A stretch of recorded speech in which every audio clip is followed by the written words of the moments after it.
যুক্তরাষ্ট্র হামলা করলে এর জবাবের কোনো সীমাবদ্ধতা থাকবে না বলে কঠোর হুঁশিয়ারি দিয়েছে ইরান।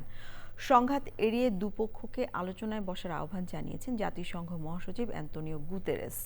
ইরানের ইসলামিক রেভলিউশনারি গার্ড কর্পস বা আইআরজিসিকে সন্ত্রাসী গোষ্ঠী হিসেবে ইউরোপীয় ইউনিয়নের ঘোষণাকে প্রত্যাখ্যান করেছে তেহরান।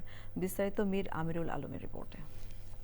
ডিসেম্বর মাসের শেষে শুরু হওয়া ইরানের বিক্ষোভে লাগামছাড়া মূল্যস্ফীতি ও সামাজিক অর্থনৈতিক সংকট নিয়ে জনরোষ প্রকাশ পায়। এতে ইরান গণবিক্ষোভ দমনে বলপ্রয়োগের ঘটনায় আন্তর্জাতিক অঙ্গনে তীব্র সমালোচনার মুখে পড়ে তেহরান। আর তাই ২৯ জানুয়ারি ব্রাসেলসে ইইউ পররাষ্ট্রমন্ত্রীদের বৈঠকে সর্বসম্মতিক্রমে আইআরজিসিকে সন্ত্রাসী গোষ্ঠী হিসেবে আখ্যায়িত করার সিদ্ধান্ত গৃহীত হয়। পাশাপাশি ইইউ আরও ২১ জন ইরানি কর্মকর্তা ও প্রতিষ্ঠানের বিরুদ্ধে নতুন নিষেধাজ্ঞা আরোপ করে।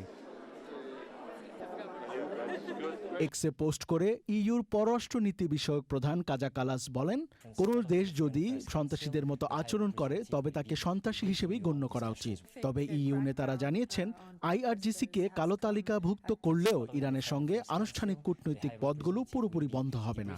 EU already has sweeping sanctions in place, and today ministers agreed to designate Iran Revolutionary Guard as a terrorist organization.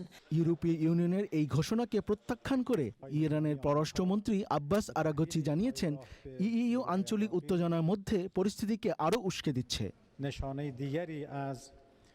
এদিকে স্পেনের পররাষ্ট্রমন্ত্রী জোসে ম্যানুয়েল আলবারেজ এই পদক্ষেপকে ইউরোপের দায়িত্ব ও বাধ্যবাধকতা হিসেবে অভিহিত করেছেন।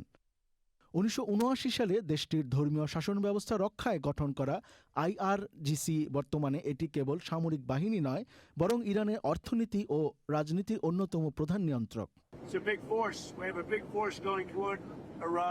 সম্প্রতি যুক্তরাষ্ট্রের প্রেসিডেন্ট ডোনাল্ড ট্রাম্প একাধিকবার ইরানে হামলার হুমকি সহ ইরানের দিকে বিশাল মার্কিন নৌবহর অগ্রসর হচ্ছে বলে জানিয়েছেন। ইরানের শীর্ষ কর্মকর্তারা জানিয়েছেন, পাল্টা যে কোনো মার্কিন হামলার জবাব দিতে দেশটির সশস্ত্র বাহিনীও প্রস্তুত। মীর আমিরুল আলম, চ্যানেল আই।